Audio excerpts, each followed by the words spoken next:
तरी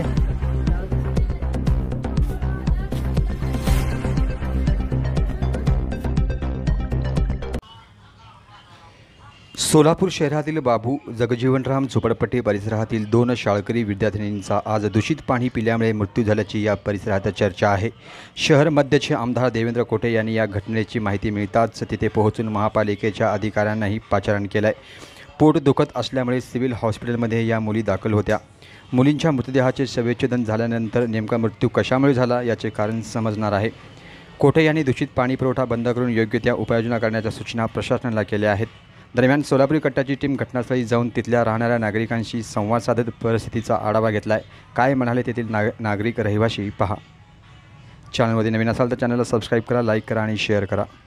बरोबर केलं नाही तर पाऊस आले की ना घरात पाणी शिरते त्याचं पाऊस पाणी सगळं ते बाथरूम संडासचं लेकरं तिकडं वरचं पाणी सगळं एकाच ठिकाणमध्ये इथंच केलेत ना सगळ्यांचं घरात जाते।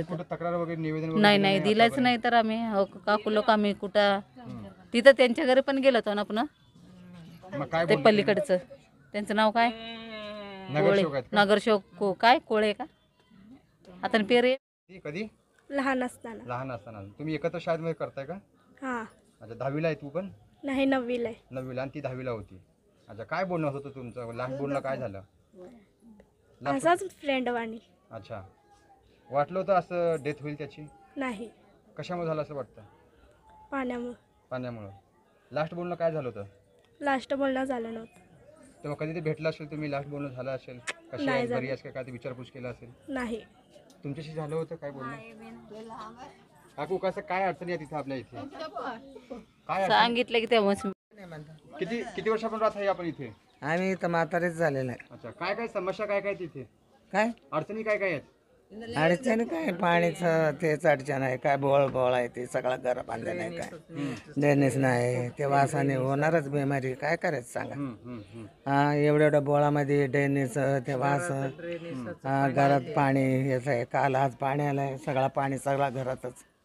आमदार साहेब आले होते अधिकारी साहेब आले होते काय बोलणं झालं त्यांच्याशी? आम्हाला भेटले नाही आम्ही नव्हता कामाला गेलतो होता। पाण्याची व्यवस्था कशी आहे इथे? पाण्याच काय आज गाणंच आलेलं आहे पाणी घाण पाणी सगळा गजोळाच आहे। आज 2 मुली डेथ झाले त्याच्यामुळे झालं असं वाटतं का? काय मग तसं आता त्याच्यामुळेच झाले उलटे जुलाबमुळे लई लोकांना उलटे जुलाब झालेला आहे। पाण्यामुळेच झालेलं आहे उलटे जुलाब।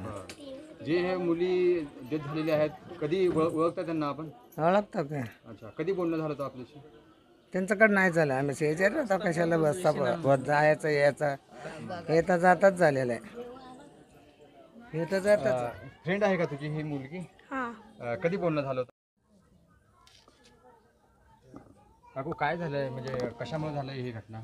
हे पाणी पिवळं सुटतंय आता पिवळं पाणी पिल्यापासून पोट दुखायचं जुलाबाला जायचा उलट्या व्हायचा हेच चालू आहे सगळ्या दोन। आज या मुलीची मयत झालेली आहे आपलं त्याच्याशी कधी बोलणं झालं होतं? कधी म्हणलं तर काल चांगले होते पोरगे सकाळी। त्याचा स्वभाव कसा होता? स्वभाव चांगले होते दुकानाला जात होते घरासमोर नाही काय दुकानातून घेऊन येत होते। 10वीची परीक्षा पण दिलेली आहे ना? हा आज पेपर होते तिचे 10वीची आणि रात्रीच असं जास्त कमी झाले दोघ बहिणीला। बर म्हणजे पाण्यामुळे झालं तुम्हाला असं वाटतं? पाण्यामुळे झाले वाटते पोट दुखायचं आणि उलट्या व्हायचं चालूच आहे सर्वांचं इथं गल्लीमध्ये। अडचणी काय काय आहेत आणखी?